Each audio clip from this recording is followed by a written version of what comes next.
ఎస్సీలకు అన్యాయం జరుగుతూ ఉంది.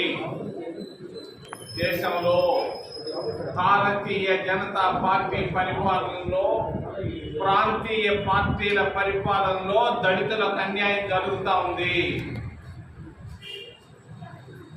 ముఖ్యంగా నేను ఏలెత్తి చూపిస్తున్నాను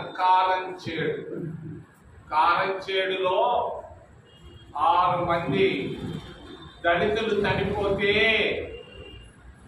దాదాపు 30 సంవత్సరాల నాడు తప్పు చేసిన వాళ్లకు, నేరస్తులకు శిక్షలు పడలేదు. తప్పు చేసిన వాళ్ళు తప్పించుకున్నారు కోర్టుల ద్వారా. అది రెండో విషయం. సుందూరులో కూడా దళితుల పైన దౌర్జన్యాలే కాదు, దాదాపు 8 మందిని చంపడం జరిగింది 91లో. కోర్టుల ద్వారా తప్పించుకున్నారు నేరస్తులు. కోర్టుల పరిస్థితి, వాళ్ళు కళ్ళు మూసుకుంటున్నారు, చెవులు మాత్రమే ఉన్నాయి వాళ్ళకి, కళ్ళు మూసుకుంటున్నారు. మన న్యాయ వ్యవస్థకు కళ్ళు లేవు, ఒక్క చెవులు మాత్రమే ఉన్నాయి. మొన్న వచ్చినటువంటి క్లాసిఫికేషన్ కూడా దళిత వ్యతిరేక జడ్జిమెంటు అని నేను చెప్తున్నాను. అనాదిగా 5,000 సంవత్సరాలు కష్ట నష్టాలు పడినటువంటి దళితులకు కాంగ్రెస్ ప్రభుత్వం, నెహ్రూ, అంబేద్కర్, మహాత్మా గాంధీల ఆలోచనల ప్రకారంగా 14% రిజర్వేషన్ ఇవ్వడం జరిగింది.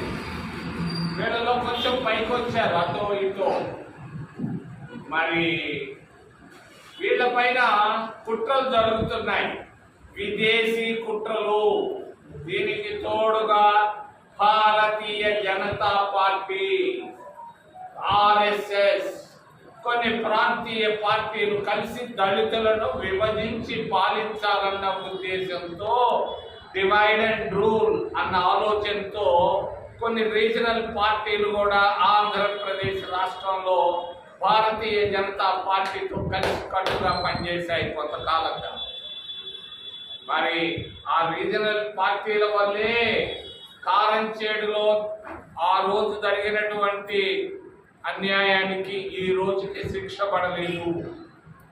మరి కొందరు వల్లే అక్కడ సుందూరులో కూడా శిక్షలు పడలేదు.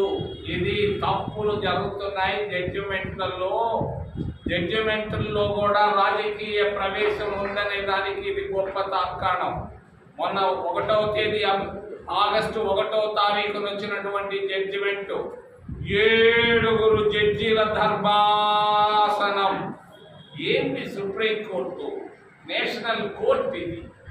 ఈ నేషనల్ కోర్టులో 34 మంది జడ్జీలుంటే ఒక్క కులానికి సంబంధించిన వాళ్ళు 20 మంది ఉన్నారు.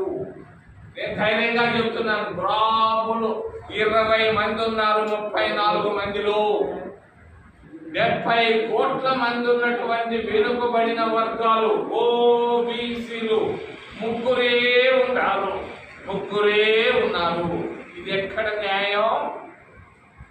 ఇక్కడ లేదే వర్గీకరణ, ఇక్కడ లేదే సుప్రీంకోర్టులో లేదే స్క్రీమీ లేయరు.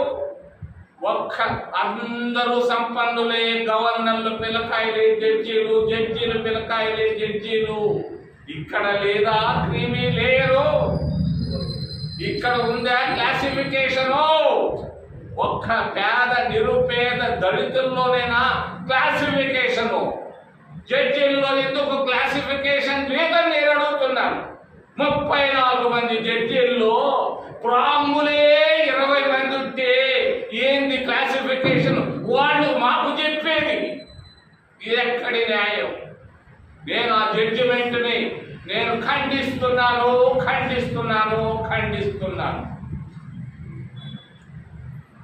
రెండో విషయం, ఆంధ్రప్రదేశ్ మా చంద్రబాబు నాయుడు తిరుపతి ఆయన ఒకప్పుడు కాంగ్రెస్ పార్టీలో మేమందరం యూత్ కాంగ్రెస్లో ఉన్నాము.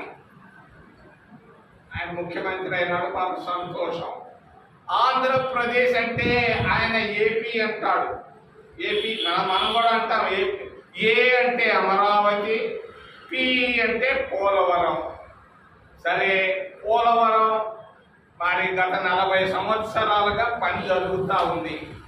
రాజశేఖర్ రెడ్డి వచ్చినప్పుడు డబ్బు ఖర్చు పెట్టాడు.